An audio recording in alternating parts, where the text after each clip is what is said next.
would like to call this meeting to order. This is the regular meeting of the City Council of the City of Cottonwood, Arizona, to be held October 3rd, 2017 at 4 p.m. City Clerk, please take the roll. Councilmember Allen? Here. Councilmember Althouse? Here. Councilmember Henry? Here. Councilmember Norman? Here. Councilmember Piper? Here. Vice Mayor Howdige? Here. Mayor Alinsky. Here, thank you. Before we stand up to do the pledge, I'd like to just take a moment of silence here to recognize those who lost their lives with Sunday night shooting and all those who've been affected by the tragedy.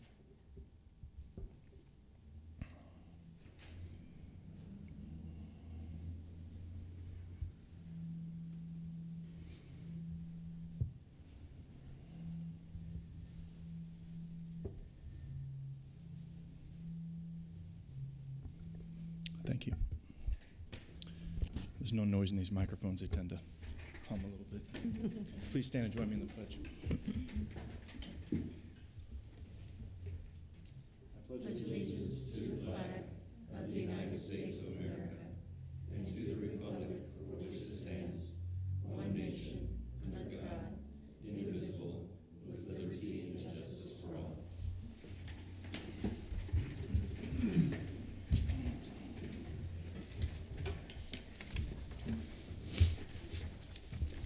Okay, next on the agenda is a brief summary of current events by Mayor, City Council, and/or City Manager.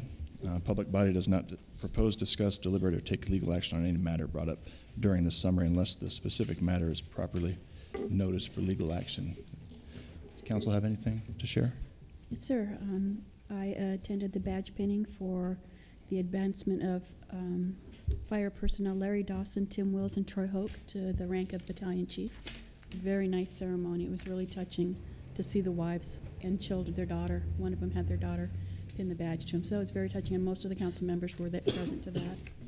I attended the Mat Force Recovery Luncheon at Garrison Park, which is why I wasn't at your event. Mm-hmm. I spread us out a little bit. Marilee Fowler, of course, did a great job. She was running around like crazy. Also attended the ADEQ meeting that was at the Cottonwood Recreation Center on the 26th to explain to people about a water contamination event that doesn't affect the city of Cottonwood's wells. I was a little disappointed there was only half a dozen people that showed up that weren't staff. So we're going to work on that to see if we can get a little bit more information out there. And probably most importantly to me, I attended a Governor's Agency on Aging Senior Awareness Day at Sedona Community Center. A very nice event. A lot of things came out of it, which I'll email council members and kind of touch base with you to let you know. But it was a great event. We had Sylvia Allen was in attendance. Some representatives of other senators were in attendance. So it was a great event. That's it. Thank you. Any other council members? Manager, have anything to share? Northern Arizona VA healthcare system will be hosting a Veterans Town Hall meeting on Thursday, October 12th from 3:30 to 5 p.m. at the Cottonwood Public Library. This event will offer veterans the opportunity to speak with VA leadership, service line managers, and subject matter experts in reference to their care at the VA Cottonwood Clinic. Also, Cottonwood Fire and Medical Department will be hosting their open house on Friday, October 13th from 5 to 7:30 p.m.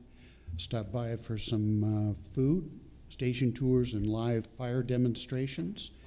And last but not least, the Cottonwood Youth Advisory Commission will be putting on their annual haunted house at the Cottonwood Youth Center on October 27th, 28th, and the 31st from 6 p.m. to 10 p.m., and there's a $5 admission. That's it, Mr. Mayor. Okay, thank you. Mayor, I'm Yes. sorry, I forgot something. Go ahead. May I? I just remembered, I should have thought of this earlier. The Modified Motorcycle Association is doing their 3rd annual Biker Dogs this Saturday. All proceeds go to the Verde Valley Humane Society, which is right here in Cottonwood, and Central Arizona Search and Rescue, which is the Camp Verde version of the Humane Society. So raising money for the doggies and kitties if anybody's interested in joining us. Okay, great. Thank you. Okay, next up is call to the public. We have yellow forms in the back, which you're welcome to fill out if there's anything that you'd like to address the council about, which is not on the agenda. We do have a gentleman here tonight to address the council, and I'm sorry I forget your name. Eric Evans. Eric Evans, you want to come on up and address us, please? Thanks for being here.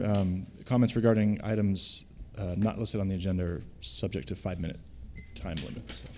Absolutely, thank you. Thank you. Greetings, Mayor Linsky and Cottonwood City Council members. Thanks for having me here this evening. You may recognize me from a few months back. My name is Principal Evans from American Heritage Academy here in Cottonwood. And when we met last, I had expressed some concerns regarding the pedestrian safety issues at Main and Cherry Streets, along with some other concerns related to the current road conditions of East Cherry Street. I would like to take the time to thank the entire City Council, along with Morgan Scott, who is present at this meeting here as well, and anyone else related to the successful completion of the pedestrian flashing beacon system installed at Main and Cherry Streets. AHA would like to specifically thank you for your time and your efforts, your resource allocations granted, and most importantly, your swift response. Thank you for putting our students and our city's pedestrians first. I hope you'll continue to give future considerations to upgrade East Cherry Street now or at any time in the future. AHA certainly appreciates it. Have a great evening, and thank you for your time. Thank you. Appreciate you coming in.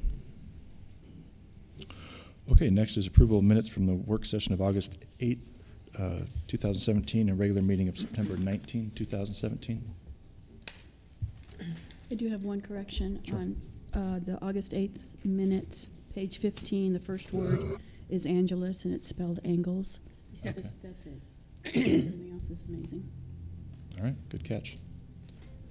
I'll go ahead and move to approve the minutes then. Second. Okay, Mayor made the motion and Councilmember Norman seconded it. All in favor? Aye. Any opposed? Okay, minutes are approved. All right, move on to the consent agenda then. We have 6 items on the consent agenda. Item 1 is award of contract to Atkins North America, Inc. to perform a floodplain study in the Old Town area. Item 2 is sole source purchasing exemption under Section 4, Paragraph C of the city's procurement policy for fleet maintenance and repair services from Hanson Enterprises Fleet Repair for the Transit Department. Item 3, special event wine festival applications for the Walking on Main Street event scheduled for November 11, 2017 in Old Town Cottonwood. And item 4, consideration of a new liquor license application for David Latimer, applicant for Fuel Up Mini Mart located at 607 East Highway 89A. Item 5, memorandum of understanding with the Cottonwood Economic Development Council, resolution number 2909, intergovernmental agreement with the city of Sedona, and resolution number 2910, intergovernmental agreement with the town of Camp Verde for funding assistance for USDA-funded business specialist position at the Cottonwood Business Assistance Center. And item 6, possible acceptance of a parcel of property located along Yavapai Street, approximately 0.06 acres in size. I would ask the council to pool item 1 tonight, but we can go ahead and make a motion unless there's any other item which council would like to have pooled. I'd like number 6 pulled. Number 6, okay. Okay, then do I hear a motion to approve the consent agenda items 2, 3, 4, and 5? I move to approve the consent agenda. Consent agenda items 2, 3, 4, and 5 is provided. Okay. I'll second that. Okay, so Councilmember Allen made the motion and Pfeiffer seconded it. All in favor? Aye. Aye. Okay, any opposed? Okay. So those items are approved, and we'll go ahead and pool item 1 at this time. This is award of contract to Atkins North America, Inc. to perform a floodplain study in the Old Town area. Some questions came up, and we've met with staff to have some of those questions answered. So just trying to provide more information to the council. And I don't think there's any time-sensitive issue with this. Is that correct? That's correct, Mayor, and staff is recommending that this be tabled. We'd like to do a little more research on this and bring it back to the council at probably the second meeting in October. Okay. So I'll go ahead and move to table. Item 1. Okay, we have a motion. Mayor made the motion, Vice Mayor seconded. All in favor? Aye. Any opposed? Okay. Then we move on to item 6, which is possible acceptance of a parcel of property located along Yavapai Street, approximately 0.06 acres in size. Who will speak to this? Good evening. Thank you, Mr. Mayor, members of the council. We were approached by not really a developer yet, really a property owner in the Old Town area. They purchased a large piece of property north of Yavapai Street, between Yavapai Street and the river, and they discovered that there's a very small triangular piece of property that's technically part of the same parcel south of Yavapai Street. It's about 0.06 acres. That's almost enough for 2 parking spaces. So we're talking a pretty small piece of property. That's how we count things in Old Town, right? By the amount of parking we can put on it. Possibly. And that's probably the only benefit to the city owning it, other than maybe better, more able to enforce keeping it clean. So when they asked if the city wanted it, we thought we'd bring it to you to see if that's something you wanted to accept. The pros are maybe parking in the future, an easier ability to keep it clean. The reason, by the way, it's easier to keep it clean because now if someone's dumping on it, it's trespassing, as otherwise it's code enforcement, and it's always been a little vague who owns the property. The negatives that come with owning it is it is obviously owning property is a little bit of a liability, but that's why we thought we'd bring this to you and say, what would you like to do with that possible acceptance? Okay. Mayor, I just had a couple of questions for clarification, Morgan. If we're not clear as to who owns the property now, are we just, if we accept the parcel, inheriting a later headache down the road? Steve, I might defer this to part of you, but the way it's been explained to me is we are accepting a, what is it, not a quiet title, a quit claim deed. So you're correct. We're only accepting their acknowledgement that they no longer have any claim to it. Now, if someone else has a claim to it. That's exactly right. A party can only convey what they own, whether they purport to convey it. And a quit claim, I expect, would have been the way that they offer it to the city if they're uncertain about title. But I think your answer is yes. If the title is uncertain and it's a quit claim to us and the city acts as the owner and there are clouds or problems with the title later on, then we're more involved than we are today. Personally, I'm less concerned if we later have to defend, with the title issue, if we're not planning to invest any significant amounts into this little parcel. It doesn't look as though it would fit too many cars if we were to pave and improve it, maybe 2 or 3. Yes. So do you expect expense to improve it for parking to be minimal? It depends on how you want to do it. For instance, if we just want to clear it and make it gravel and say people could occasionally park there, that's very little expense. If you actually wanted to bring it up to some kind of a parking standard, which I don't think I'd recommend, because as you mentioned, now you're talking ADA facilities, and now you're talking a lot of money. So if we just wanted to say a gravel lot that someone could occasionally park on, yes, very little expense. Then my last question had to do with the note in the packet that said there were some illegal dumping issues on the parcel. Is this, can you just discuss this a little bit further, please? I think because, and I'm assuming here, but because there's been some questions as far as who owns it, people have just dumped on it over the years. So that is one expense we'd probably take on right away. It's just the cost to go clean it up and throw it all away. But yes, it has accumulated debris, unfortunately. So probably the best part of accepting this parcel, if that's what the council chooses to accept, is just getting it cleaned up. But yes, that would be an expense. Mr. Mayor, Councilmember Henry, it would be my recommendation we put minimal investment in it, other than just cleaning it up. I don't think it's a realistic location for parking at this time, although it may be a parcel somewhere down the road where we go, boy, I wish we would have taken that when it was available to us. And so I think that's the only reason to do it at this point, is to keep it clean and hold on to it in case when we go to improve Yavapai Street somewhere down the distant future that we may need some of this for some reason. Mm-hmm. Okay. Thank you. Okay. Any other questions? All right. I'm just uncomfortable that we don't know who owns this thing at the moment. Sure. I mean, I believe a lot of the property down there in that area is under similar shrouds of mystery, unfortunately. Something about a survey that was done a long time ago that maybe was less than accurate. Mm-hmm. I think that's one of several issues. Yeah. and number 2 is what? No, I mean, I think what the mayor alluded to is one of the several issues that contributes to the uncertainty of the title of some of the properties in Old Town. Okay. I'm more comfortable with it because we don't have any major plans to develop it. I think it gives us an opportunity to clean that up, and that section of town desperately needs any help it can get as far as cleanup. And it opens up opportunities for us in the future with the redevelopment of Yavapai Street. I know the Norris Design Group who did our recreation plan had some nice designs for Yavapai Street. We have more land down there, then opens up design possibilities. That could be a pretty attractive corridor through there based on their design.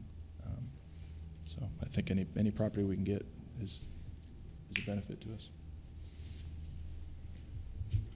I agree. Okay. All right, then I will move to approve the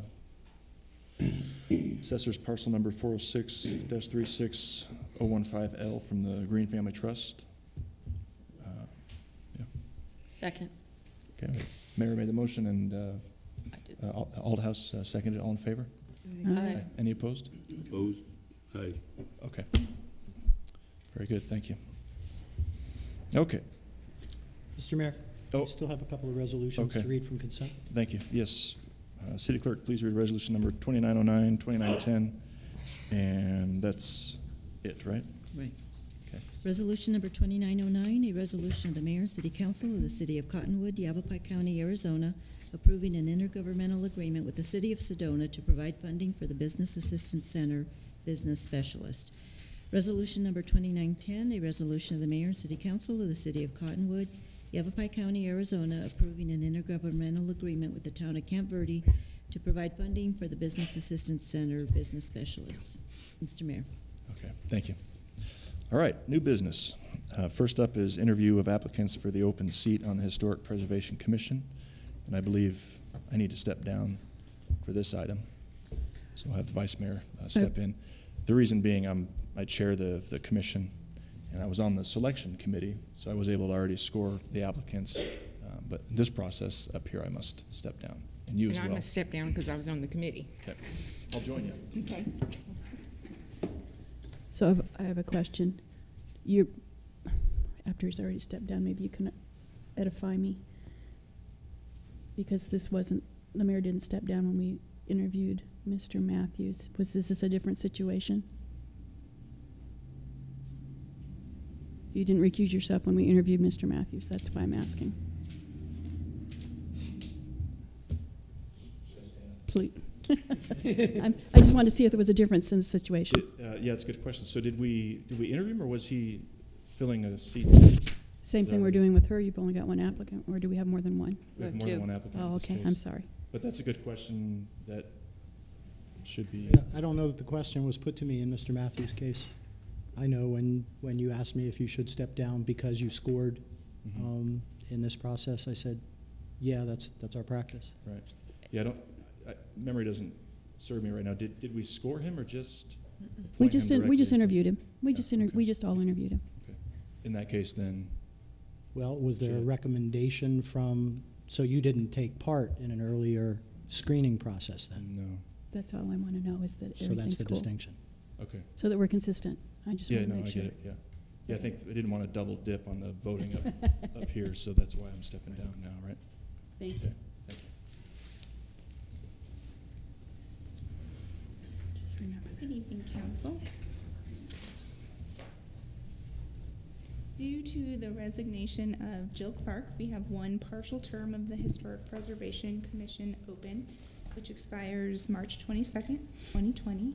The opening was advertised, and that resulted in 2 applications, one from Catherine Turney and one from Jacob Mickle.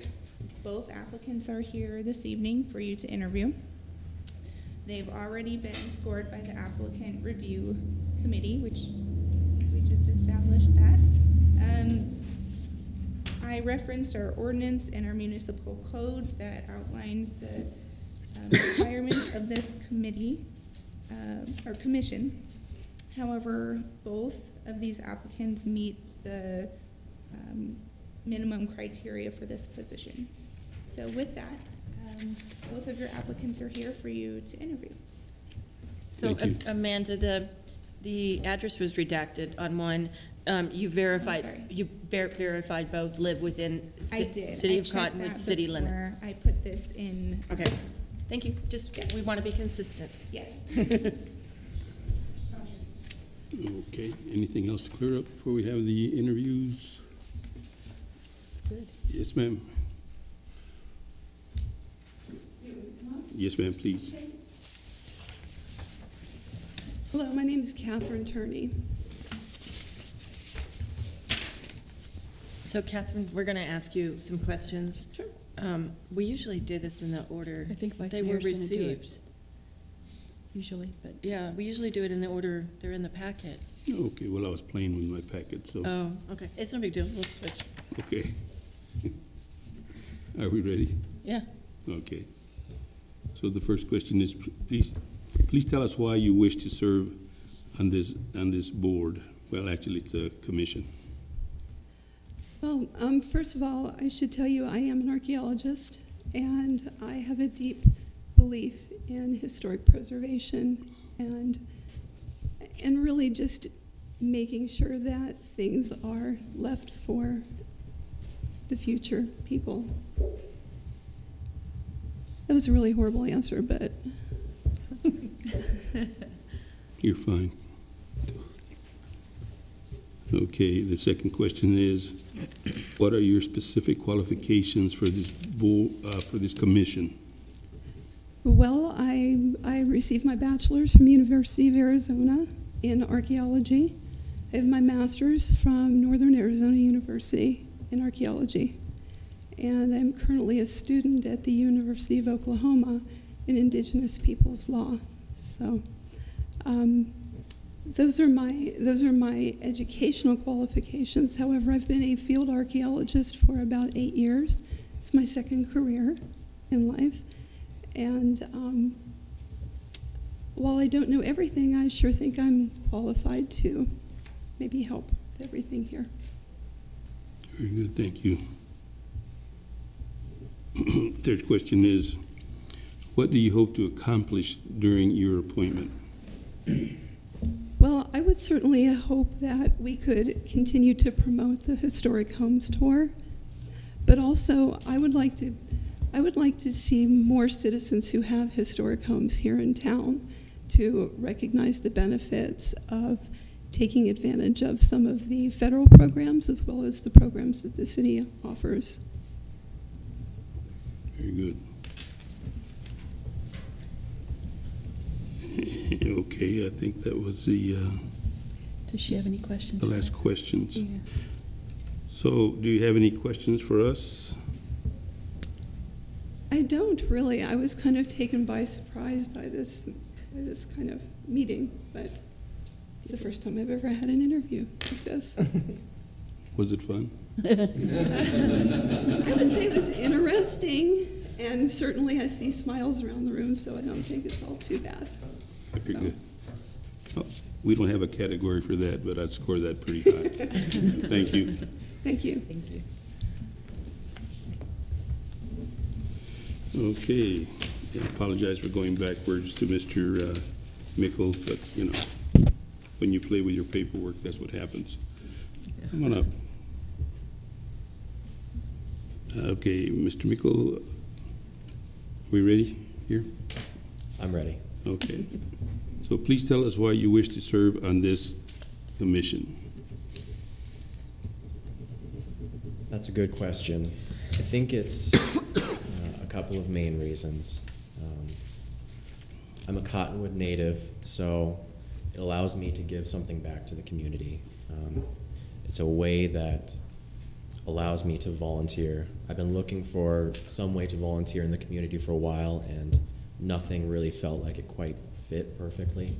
And this just felt like a good opportunity for me to apply my skills and preserve something for the future. Very good. The second question, What are your specific qualifications for this commission? So I have a Bachelor of Science in Engineering. I have a Professional Engineer's seal registration, and I do structural work. So my day-to-day work is to keep structures from falling down. So I think that would be pretty applicable. Yeah. Very good. Thank you. Okay, third question. What do you hope to accomplish during your appointment? Well, obviously the goal is to try and preserve these structures, but I would also like to do it in a rational way that doesn't just keep the structure standing, but actually preserves the character of the structure so that we're not changing it outright, and also do it in a cost-effective way. So, you know, sometimes it doesn't make sense to invest tens of thousands of dollars to save something. So part of my job is to look into a cost-benefit analysis in these structures and see exactly what we're getting for the bang for our buck. And that's what I would focus on, is to make sure that we are spending our money wisely. Okay. And last question, do you have any questions for us, council here? I was hoping you could tell me more about the process of how it typically works on a project for the Historic Preservation Commission. Like, how are the projects selected? What is the general process of evaluating them and awarding contracts to have someone rehabilitate them? How does that all work? I think I'd have to refer to. Maybe I think our mayor is the chair of the commission. He might be able to better speak to what the commission does, because he goes to all their meetings. I thought he couldn't speak if he stepped down. He, in this capacity, sure. He can? Sure. Very good, because that was my plan all along. Come on up there, Mr. Linsky. So the question, Mr. Mickles, how do we, what was the question? The overall process, how are the projects selected? You know, what's the review process? How are contractors awarded? That's a direction that the commission would like to go. Right now, what we're doing is we do a cursory review on any project that comes through that has any historic implications, essentially. So we don't actually have any authority right now. This authority still is vested in the council and in the Planning and Zoning Commission. So we have a strategic goal. We have a strategic plan, basically. There's about five items on that list. One of the bigger things that we've been working on since we started was to do a historic resources survey. So we've surveyed about close to, I want to say about 80% of the historic properties in the area. I'm looking to Charlie because he's our staff representative. And that will help us identify how many historic homes we have, what condition they're in, and then we can further try to help rehabilitate some of those historic properties. We're hoping to get a grant. In fact, we've been preliminarily awarded a grant to have a facilitator come in and help that process out. We have to hire a professional facilitator, professional people that do historic resources for a living. That's one of the biggest goals that we have, really, is to get that complete. Furthermore, as Ms. Turney mentioned, because she's actually on the historic home and building tour, so I'll give a quick plug for that. November 4th, she has an incredible house. It's down on Cochise Street, close to your neighborhood. Her home was built by the Luther White family, and this gentleman worked for ADOT, and he stole, for lack of better terms, many ancient artifacts that she now studies, and built his home out of things like Manos and Indian artifacts that you really shouldn't have. His home is built out of all that stuff, and it's worth seeing. So, just $20. That's the ticket price while I'm here. The reason I mention that is because the Historic Home and Building Tour funds a matching grant program. So all the proceeds from the tour go into a matching grant program, and that's really how we get boots on the ground to help preserve and restore some of these older properties. So if you have a historic property and you have it landmarked through the local process, and you can apply for this money. So far, nobody's applied for the money, unfortunately, so we're really trying to get the word out as much as possible about the landmark process and the matching grant program. So I could talk for a really long time about all that stuff, if you'll let me. But at some point, you should shut me down. Yeah. Does that answer your question? Okay, great, thanks. Thank you.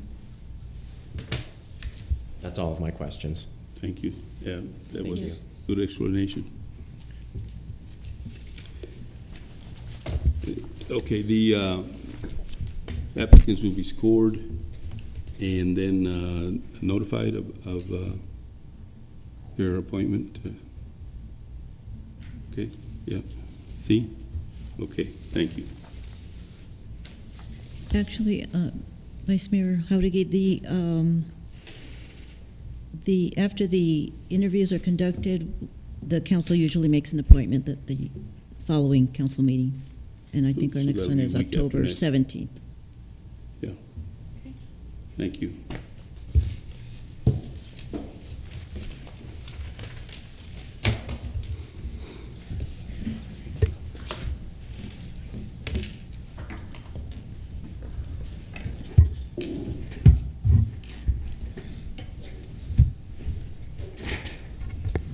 Good evening again. Sorry, that was a little choppy, folks. So what we do is, if I could just speak just a minute to how the process works. There's a selection committee that meets. They score all the applicants based off a blind matrix, essentially. So that's already occurred. It's the chair of the commission, staff member, council member serves on that as well. So they've already scored you on a blind matrix just based off your qualifications alone. And then the council wants to do this oral interview, which they just completed. And they're going to tally up both of those scores and then make a recommendation on who receives the appointment at a subsequent council meeting. That's how that works. So thanks for being here. Yeah. All right. Okay, so next is resolutions number 2915 and 2916, appointing members of the Parks and Rec Commission. Good evening.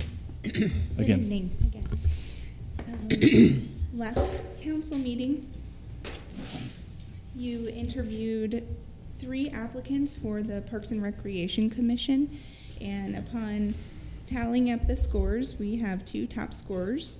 They are Doug Hulse and Ann Shaw. They both meet the criteria for serving on the commission, and were actually the incumbent applicants as well. So based on that, we recommend that you reappoint both of them as they were the top 2 scorers. Okay. Any discussion from council? No, I think they're both excellent members. Okay. Have been for many years. You want a motion? Please. I move to approve resolution number 2915, appointing Ann Shaw, a member of the City Parks and Recreation Commission. You want me to do the second one too? Sure, go ahead. I move to approve resolution number 2916, appointing Doug Hulse, a member of the City's Park and Recreation Commission. Second. Third. Okay, so we had a motion made by Councilmember Althouse and Councilmember Piper seconded it. All in favor? Aye. Aye. Any opposed? Okay, very good. City Clerk, please read resolution number 2915 and 2916.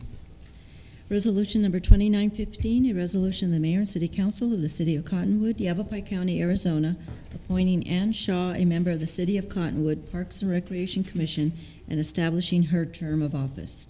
Resolution number 2916, a resolution of the Mayor and City Council of the City of Cottonwood, Yavapai County, Arizona, appointing Doug Hulse, a member of the City of Cottonwood Parks and Recreation Commission, and establishing his term of office. Mr. Mayor.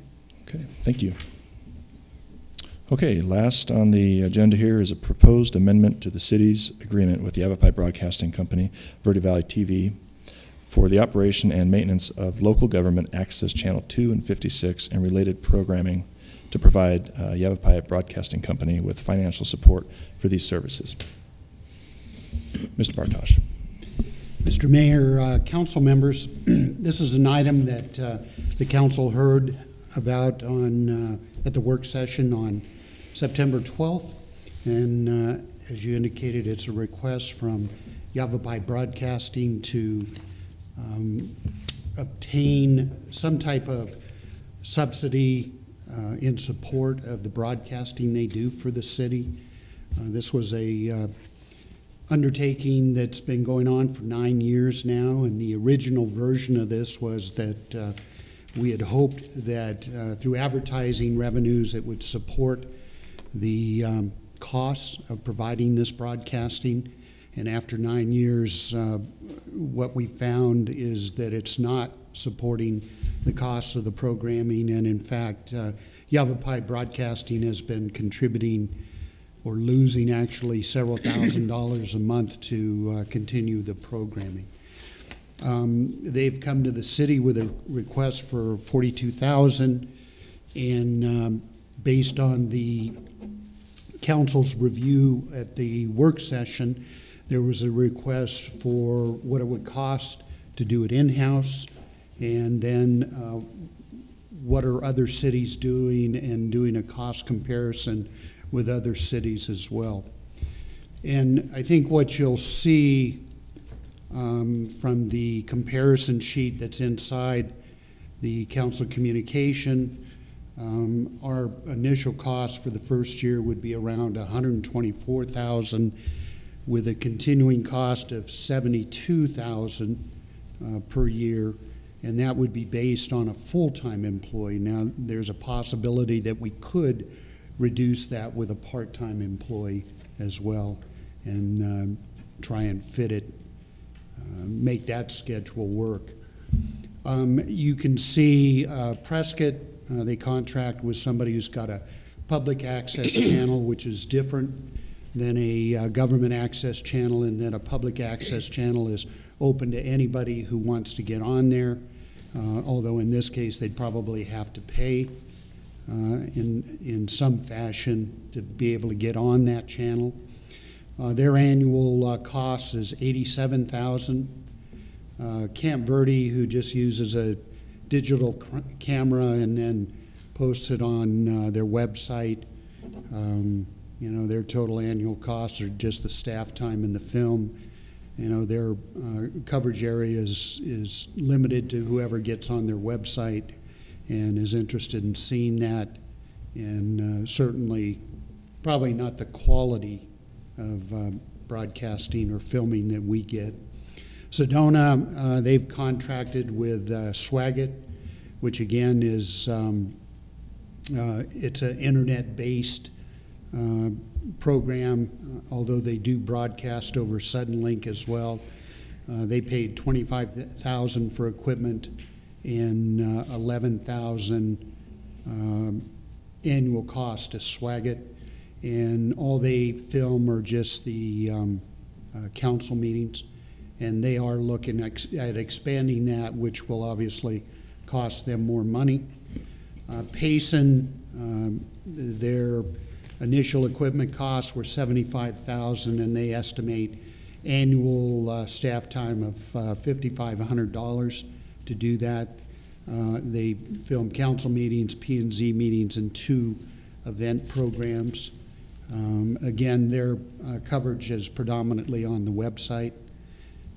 Prescott Valley, they have an in-house staff of 2 with the necessary equipment, and their annual cost is $153,000 a year for those. So that gives the council an idea of what this looks like in terms of how we compare to other jurisdictions and what it would cost to do it internally.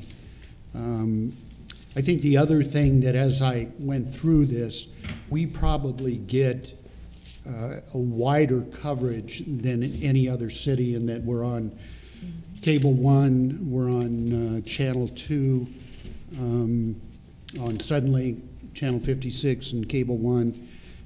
We hit about 11,000 homes throughout the Verde Valley and even up to Munns Park. And then we also get coverage on the website.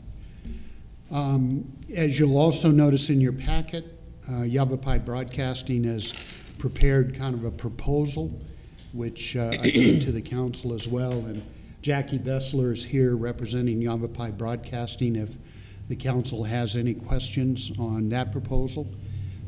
Otherwise, I'm available to answer any questions that the council may have. Do you have any questions for City Manager at this time? I have a question, and maybe it's not for you, Doug, but for Jackie. Thank you. Why increase the current projects and ask for money instead of decreasing the current projects and either asking for no money or asking for less money? Let's have Mr. Bessler come up and give a presentation, and then keep that question in your mind, and after the presentation, maybe you can answer that. Okay. Would that work for you? Yeah, that's fine. I didn't know he was coming up. Yeah. No problem. Welcome back. Thanks. All right. So the intention is to create a synergistic situation without additional funds. Verde Valley TV won't be able to continue. And if we have to drop it, then that kind of limits options, and I think it does damage to the community and is not necessarily what we want to accomplish. So the proposal is on the basis, and I'll kind of answer your question with this. Proposal is on the basis that Yavapai Broadcasting doesn't want to stand here with our hand out and say, you know, help us. We actually want to earn it. So we put together the proposal saying, okay, if we have asked for this amount of money, we want to be able to earn it by doing this. Additional programming, being able to feature another city program, as well as putting that on the air and putting it into the programming schedule. So we're trying to earn what we're asking for, as opposed to just put our hand out. Did you want to go over your proposal then and let us know what it is that you Sure, absolutely. are offering? It has been brought up, the opportunity to possibly do P&Z meetings, and I'm thrilled to say that we have P&Z meetings again. We have something to talk about there. The expectation is for a year, and I have to actually defer and ask the question, is that accurate, or are there monthly P&Z meetings? They meet once a month. Yeah, they are monthly. They are monthly. Okay, so that could be something we could actually turn to monthly if that would be something that you wanted to do. I had assumed that they were quarterly when I put that together. So filming the P&Z meetings, basically coming out and actually filming them on location, and then of course turning around and airing them. All of these things, all of these costs that are in the proposal are on the basis of what we would charge a nonprofit if we were doing nonprofit work. So it's not like we're trying to charge a premium or show a premium with this. We're actually showing our lowest rates on what we would do with this. If we filmed a second show, and I would love to film a second show, to have another city employee, whether it's a Parks and Rec show, whether it's a, oh my goodness, a variety show hosted by somebody else, we would love that. It gives a second opportunity and a second voice for the city to be able to make presentations on some of the wonderful things that are going on in the community that maybe not a lot of people know about. You know, what we are working on, whether it is restoration of something, whether it is you know, preserving certain areas or homes, or what are the plans for Old Town or outside of Old Town, or whatever the case is. We would love to do another show. And that show can be something that we can host in our studios, which would make it relatively simple and easy. The On the Road segment is a segment that is currently being sponsored by CATS. Obviously, we would turn that in from a billing situation to just incorporating it into this plan. So that is something that's already being spent here, but it should just get incorporated at no charge. Commercial production. I think this would be actually something that would be important for the city to be able to put together commercials, whether those commercials are for an upcoming event that the city is involved in, or How about this? A commercial that could be used as part of a packet that might be sent out to businesses that are considering moving to the area, or whatever the case is.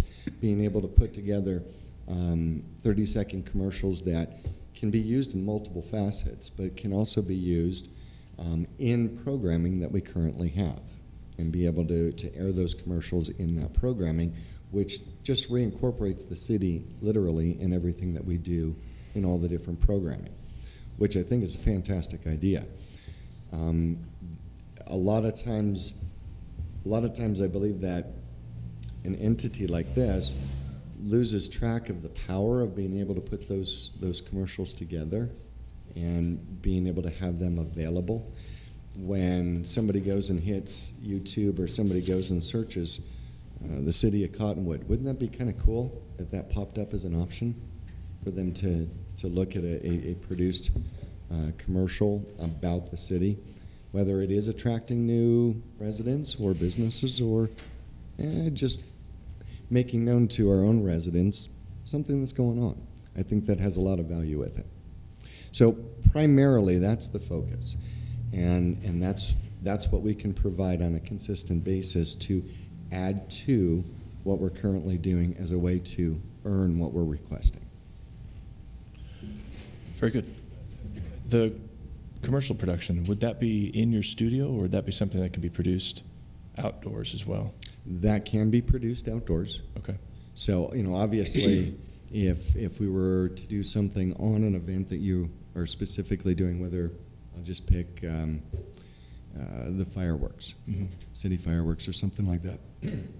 Pardon me, that would be something that we'd actually want to come out and try to get some video on, as opposed to slide production or something along those lines. Right. Other events, slide production might work out really well. Okay, great. I think the commercials is a great idea. It really helps strengthen our online marketing presence as far as the city. Is there any kind of a limit as far as the number? It says 1 30-second commercial per quarter, so that'd be 4 a year then? That's the concept, yes. What do you mean by the standard slide production?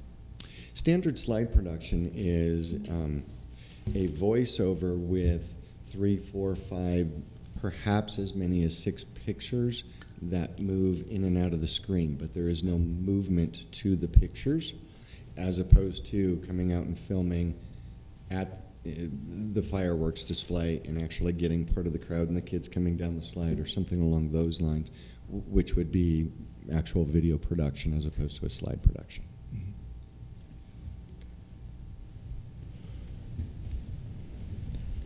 Any other questions for Mr. Bessler? I have a follow-up to my original question. Yes. So my original question was, why not just do what you're doing at a lower cost? Or I guess that's still kind of my question. I mean, what would it cost for us to continue doing what we're currently doing? Is it still the same $42,000? Unfortunately, since we can't make up the difference and haven't been able to make up the difference on our own, we would really run into a choice of handing it back to you going, we really tried, we're sorry. Okay. And then I have a question for Mr. Bartosh. Please. Did we look into what Sedona's doing, the Swagat? Is it, I mean, I don't know anything about Swagat, so. No, I don't either, and we didn't look into, how deeply, they were, what the parameters are for us to be able to use something like that. I would make a comment on that for what they're paying, they're only getting 4 times a month of broadcasting. They're only getting their council members' meetings up there. That's it. They're not getting all this other peripheral, wonderful stuff that we get. I understand. Okay. And I think, not to answer for Yavapai Broadcasting, but I think what they're saying is we've got this equipment, we've got this staff already on. If we can make more use of them to try and make it more attractive to get more advertising, then they're willing to do that. I think that's what they're saying. I understand. It's just, it's a cost that wasn't budgeted, isn't budgeted. It appears to include a possible annual increase. It's just, you know, it concerns me. I know $42,000 isn't a lot of money in the grand scheme of things, but it's $42,000 that's not in the budget. Mm-hmm. I think Councilmember Althouse's question is a responsible question. And I think it speaks to what, you know, do we want to pare everything down like Camp Verde does, where they, you know, just have just the most basic access to their council meetings possible?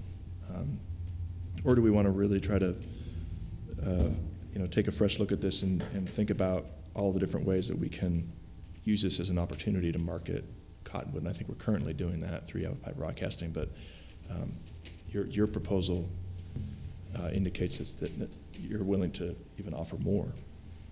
So I think, you know, I'm really of the mind that, yes, it's not budgeted, and it is still $42,000 at the end of the day. Looking at what other communities pay for similar programming, I think that this is well worth the investment. In fact, compared to some other communities, we're doing quite well with this partnership. And this also, I think, fits into some of our strategic directives on council in terms of, one, being transparent. And this is really pushing transparency, particularly if we can get planning and zoning meetings filmed as well and get those out to the public, because they, you know, they make decisions every meeting that impact Cottonwood. And it also fits into our strategic directive of marketing Cottonwood. I think if we look at this as an opportunity to, you know, to promote what it is we do through your commercial production and, you know, an additional show once a month, I think these are good opportunities. Mayor? Please. It also gives people at home a chance to see what the city's doing, talking about transparency. Some people can't get out and go to the meetings and sit through the meetings. And the ones that I've talked to, like the other shows that we put on, and there's no way that they can get to that information unless it comes out over the television or the radio. So I think it's a great, like you said, $42,000, but that's nothing compared to what the bang for our buck. And I would agree, but touching on what Councilmember Althouse said earlier, we are also being asked to discuss an annual increase percentage and kind of what that increase would look like. At this point, I think I'd like to try, since this is new, it's a significant change from the past 9 years. I'm not personally comfortable with discussing an increase at this point. I'd like to see how this annual increase, if it is approved by council, how it would work and be in place, and then have a discussion at some point down the road prior to any additional increase. Okay, fair enough. I also had a question for our city manager, if I may. At the meeting where we discussed this, there was a difference between what was requested and what the staff recommendation was at that time. Has the staff recommendation changed? No. And I was going to suggest that the money man is here. And, you know, his comfort level was originally at 30,000, and you know, I'm going to let Rudy, if it's okay with the council, come up and talk about where this money's going to come from, and I can guarantee you that Rudy would still feel more comfortable with 30,000 than he would with 42,000. But I think Rudy can give you an idea of what's available in terms of the budget. Thank you. Thank you. Mayor and Council, I'm Rudy Rodriguez. I'm the Deputy City Manager. It took a while for us to go ahead and figure this out. Basically, at about $30,000, we're probably going to have to look around and scrape up the 30,000.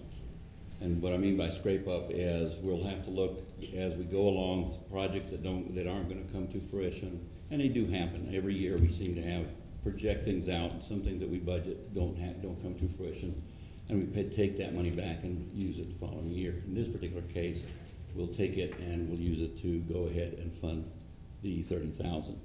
I didn't want to push any further because, as it is, we were looking for money for police officers at the time, and we've got other projects that we'd like to get accomplished. So I didn't want to push the issue any further. However, that being said, I thought it was a good opportunity for Grant Hafley and Jackie Bessler to at least approach the council and see if council was agreeable to increasing that to 42. If council is agreeable, basically what my job becomes is talking to some department heads, and basically any kind of savings that we can pick up, we'll go ahead and attribute to this particular cost. Are there opportunities too, since we are talking about marketing Cottonwood through additional commercial production, to partner with the Chamber or CEDC to meet this shortcoming? I mean, I know these aren't questions you can answer. I'm just kind of I think that's always a possibility. You know, probably particularly CEDC, with that caveat that it is whatever their contribution goes to marketing. Mm-hmm. I think that would probably be a reasonable thing. And I certainly can't speak for the Chamber, but so.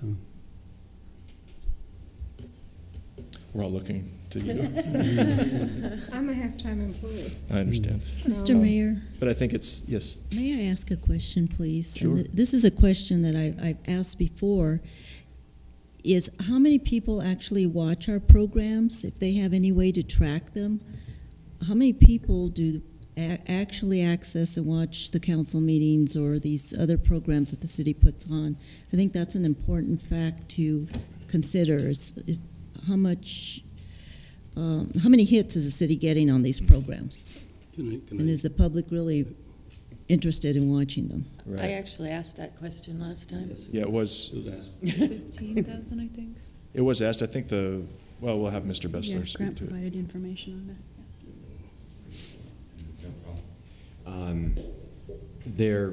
Man, you're tall.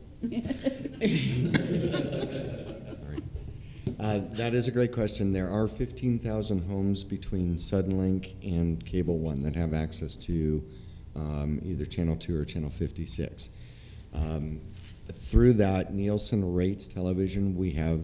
They don't rate cable channels though, so we really have no idea how many of those 15,000 homes actually are watching Verde Valley TV.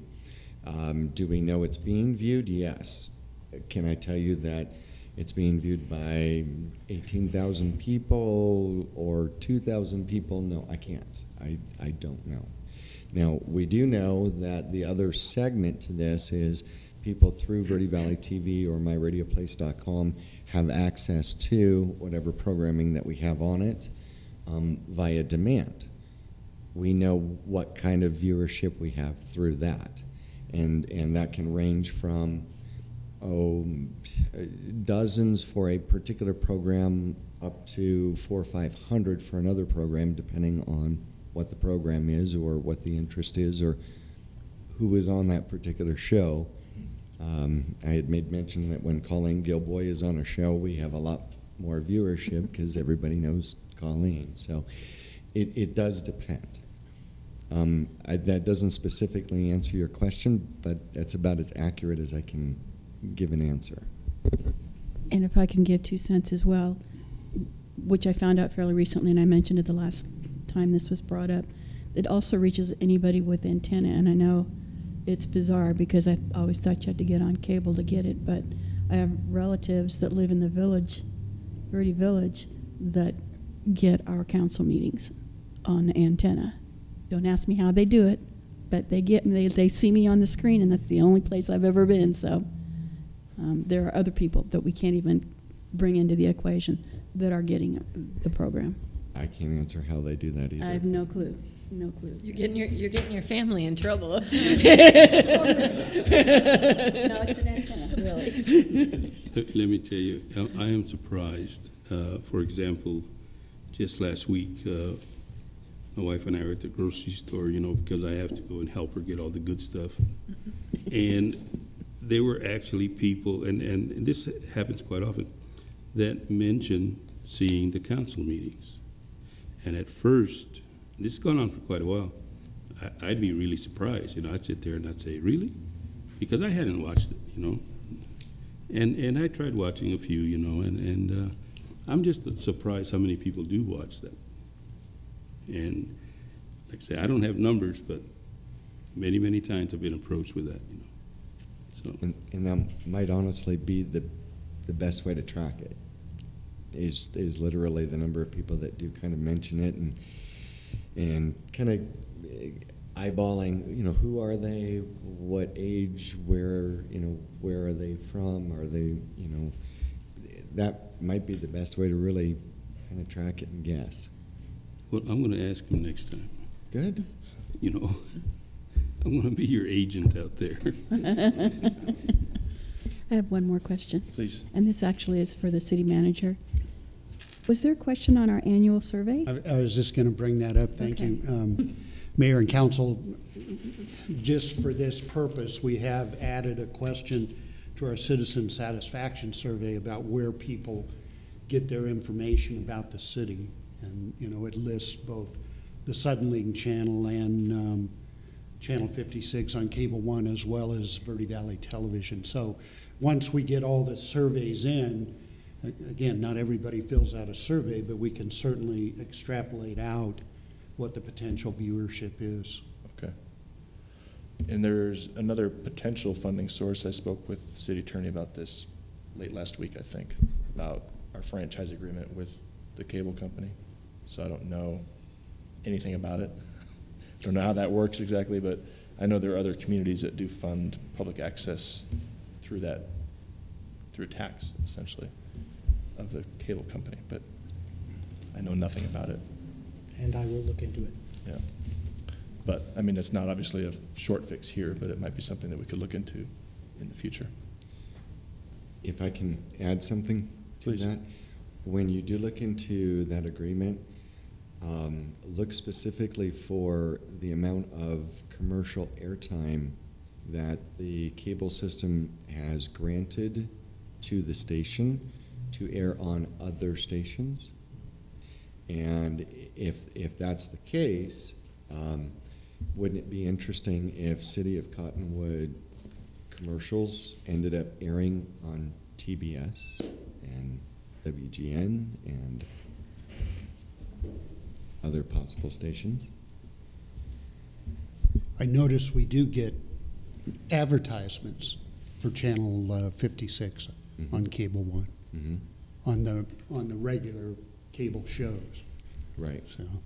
So could be an interesting thing, especially since the city owns the channels. So I only bring it up just for the council to think about, and when Steve and I talked about it, like I said, it was late last week, and his plate was extremely full, so I didn't expect that you would have any answers tonight. But it's something to think about for the future. And I know we're in the middle of a term with Cable 1, but we are up for renewing with Suddenlink. And I know Suddenlink's a smaller piece of the city, but there's at least an opportunity there.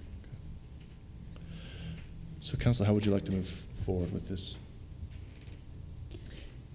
I like Councilmember Henry's desire to do the $42,000 for the first year, and then go forward with a discussion of how we'll do any kind of annual, if that's acceptable to you as far as percent, and we can work that out at another time. So I would be okay with not including that portion in my motion.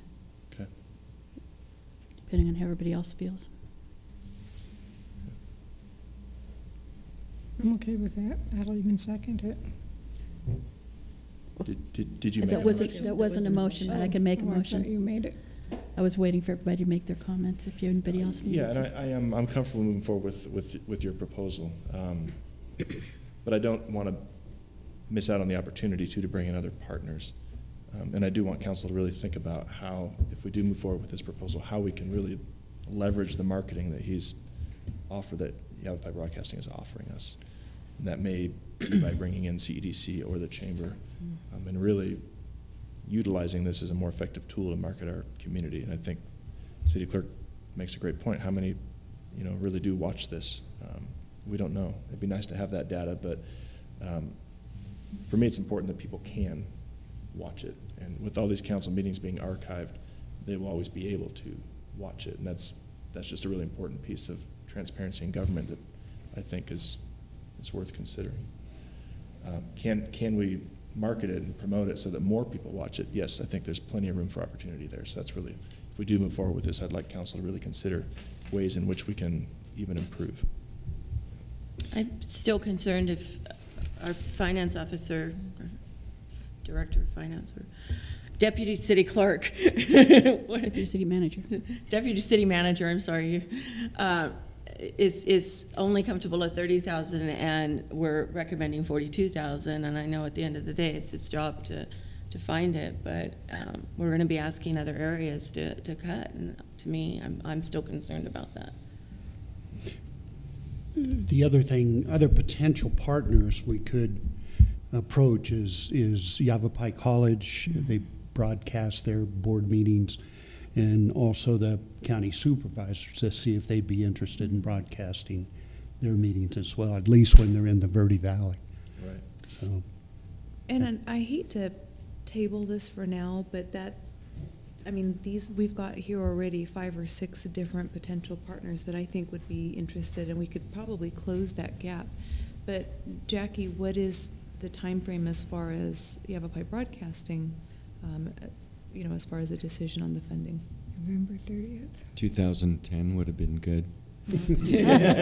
I'll see what I can do. All right.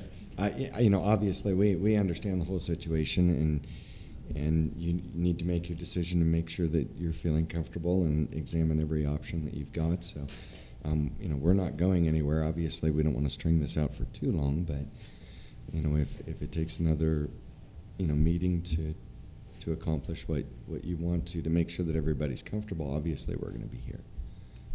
Your documentation says something about November 30th. Can't find it, of course, when I want It's to. right here in the future. We tried to give 60 days in the proposal for the purpose, understanding that nothing happens quickly, and this is a decision that certainly needs consideration. So. Okay. Then would council like to go ahead and table this until we get some more information back on partnerships? My only concern with that is then who's going to do that? How do we divide up the work? I'm happy to talk to some. Looks like Councilmember Allen is volunteering, our city manager. Yeah, absolutely. Is that something that's within your? Yeah, certainly I can approach some other folks who may be interested, and if the council doesn't want to table this, whatever support we get would just reduce our contribution. But if the council wants to table it, I'm fine with that too. Go ahead. My inquiry being, so if we don't table it, we'll go ahead and do the research. But in the end, we're still the ones that's going to pay it, and the contributors will be paying us, or they'll be paying Yavapai Broadcasting? Well, I think how I would see it is if you move ahead tonight, they would just contribute probably to the city, and then we would contribute to Yavapai Broadcasting. And the way I would recommend doing this, which is very common with how we provide money to other entities, is do it on a quarterly basis. So it would be effective July 1st of this year, but the first payment would be due, in September, or the first payment could be due in July, and then another payment in September, and so on. So it's really up to the council. It'd break it down into $10,500 payments every quarter. I think it'd be wise to maybe take a month, come back, revisit this in a month, and see if we can get some other partners on board. I think we'd probably have a stronger case asking for partners if we hadn't already made the agreement with the Yavapai Broadcasting. Let them know that we're thinking about, this is what we're thinking about. They've given us a proposal. Will it take that long? Can we do it at our next regular meeting? I think that'd be up to the city manager. If I can make the contacts and get some kind of commitment, I'll get it back on the agenda as soon as possible. Would that work for the rest of I'm council? comfortable with that. Sure. Okay. Yes. You know, and again, I think just a caution, like we're struggling with this because it's in the middle of the budget. I think we'll see some of that struggle with some of these other entities as well. But again, I don't think we're going to be talking a lot of money. You know, $5,000 to $10,000 is not going to break the county or the college or CEDC. And it plants a seed too for next year as well. Yeah, Exactly. absolutely. Exactly. Okay. I saw a yellow slip waving back there. Did you want to speak to the public? Are we all finished then with this? I just wanted to add one more thing. If that doesn't come to fruition, Doug, could we also have Rudy dig a little bit more into the other departments that might be able to help? You know, I mean, he said he would talk to other departments about maybe slimming up their budgets to help cover this. I'd like to understand where this money's coming from. A lot of this, you know, comes from salary savings. I mean, we seem to be losing admin assistants here, right and left. So a lot of it comes from salary savings. A lot of it is, you know, we don't spend as much as we anticipated for this piece of equipment or this piece of capital, or, you know, this work didn't cost as much. So that's where it generally comes from. Every year we have a fairly large carryover that carries over into the next year, and so. Thank you. So, you know, this is not a big amount in the scheme of things. You just don't want to be doing this every meeting. So, Exactly. Thank you. Okay. Anything else from the council? No? Okay. Mr. Matthews. You're limited to 5 minutes. I'm sorry if I didn't say that sooner. But It's okay. I just have a piece of information that you don't seem to know about that may affect this decision, as I'm sitting back there listening to this. And while I come up as neutral, I side strongly with Deb's ideas about the budget and about struggling for this. The ombudsman, I think the two of you were at that meeting, you left early. The state legislature just narrowly did not pass a mandate that all of these meetings have to be recorded and posted as minutes. So right now, you have the option of doing that. Right now, you just have to do them on paper and post them, but it's coming. Pretty much their conclusion was, you're going to have to do this, and you're going to have to post the video. So just something to think about and add to the mix. Okay. Thank you. Appreciate that. Okay. Do we need a motion then to table, or no motion necessary? It would be in order.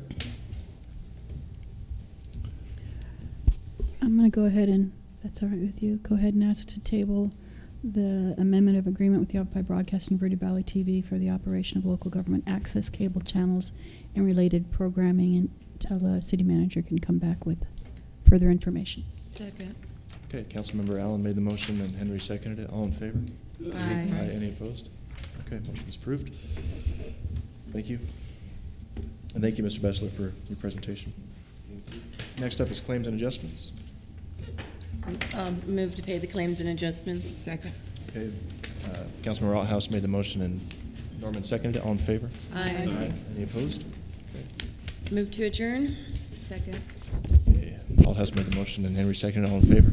Aye. Any opposed? National Night Outs in the Park tonight.